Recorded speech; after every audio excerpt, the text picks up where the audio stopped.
Hey YouTube, it's Chris Dyer here at Reborn Martial Arts in Springfield, Virginia, and we are coming at you with another What Is episode. Today we're going to be covering horse stance. Okay, horse stance, what is it? Mabu, or in Chinese martial arts. This is actually trained in just about every style of traditional Eastern martial arts that exist out there. So we're going to start with our feet just over shoulder width apart. Toes are going to more or less face forward. Now I've had different instructors over the years say different things. Straightforward, if you have sort of tension in your knees, if there's tightness in your calves and your hips or whatever, this can actually cause a lot of pain. So if you're an older practitioner and you're working on knee problems or anything like that, you can absolutely have the toes kick out a little bit to train this. And as your legs get stronger and as your flexibility gets better, you can start getting your toes more and more forward. The important thing when you're doing horse stance is to keep your back straight, your shoulders relaxed. Your lower back, again, is as we're getting stronger and stronger lower backs, our backs will stay straight. But the big mistakes that people make a lot of times when they do horse stance is they'll start bending forward. So you see a lot of times when I work with students, I say get lower, get lower, get lower. They start doing this where they're bending forward with your face. And we'll look at why this is really bad in just a second. But ideally, shoulders are down, back is straight. You're rolling the hips forward and then sitting down into this stance. You're working on getting lower and lower and lower and lower and lower. Back stays straight. You can train with your hands out here. I like using weights when I do this. So I usually use like 5 or 8 pound weights and hold that horse stance out here, and we'll work on punching out like so, holding it here, or just holding balance this direction, using them to offset, do different positions, focusing on manipulating and messing around with the balance, the stability to really work those postures. Now, why in the world do we practice this? One, it's obviously really great for conditioning, for your legs, for your back.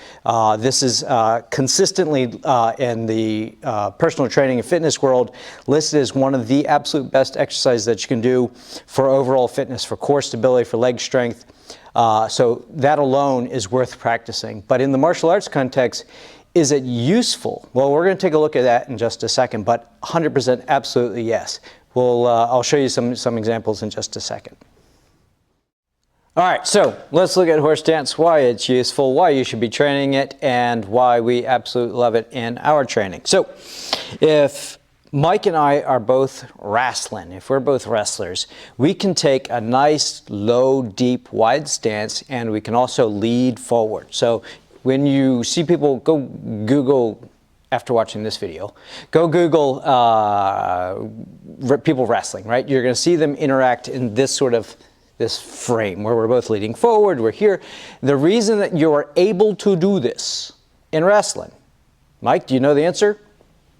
Of course Mike knows the answer. We get here and his fists are right here, and we don't have to worry about boom, people throw on punches, right? This is why you're able to do that. And in a strict wrestling rule set where you're not allowed to smash the person, you can do this safely. Now, there are things that you can do to cheat in wrestling where I start smooshing his face and things like that. I'm going for a grip and start smooshing him. But if we take out impact, if we take out striking, we can really come forward here. In a striking art, you don't want to do that. You want to keep yourself back a little bit more. But what if you train in an art where you both simultaneously can punch, kick, lock, throw, grapple, all of this fun stuff?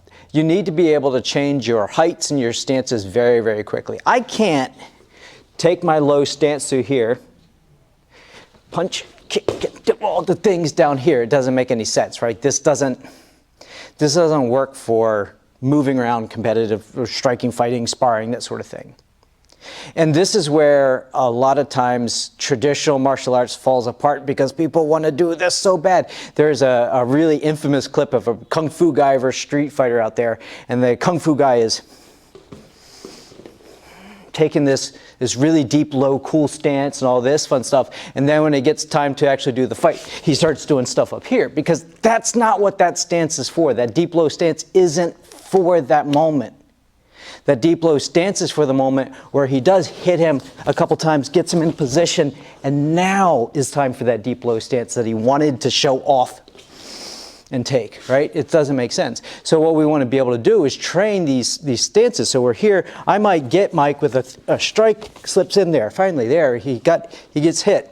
I take that strike, I take this strike, now it's time. Now it's time to work that low stance. Now it's time to drop into that position, right? So I hit, boom.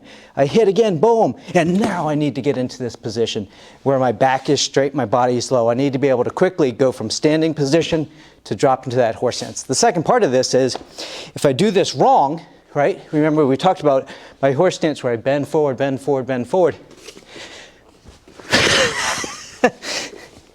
Mike got payback for the upper hook I gave him. As I come forward, I'm here. He can guillotine choke me very, very easily, right? If I get into that position, Mike is thinking about guillotine, and I'm here. He tries to lock me up. He's having a real hard time because my head is in the right position. My back is straight as against him, and I can now use my head, my body, in order to manipulate his structure from wherever I am. But you can only do that if you train your horse stance to be able to go from just a standing stance to a back straight, nice low stance. All right, so horse stance, it's pretty awesome. If you're not training it, you should be. Your health will appreciate it, your legs will appreciate it, your back will appreciate it, and your partners will, well, maybe not appreciate it so much. All right, thanks guys, we'll see you next time. Have a good one.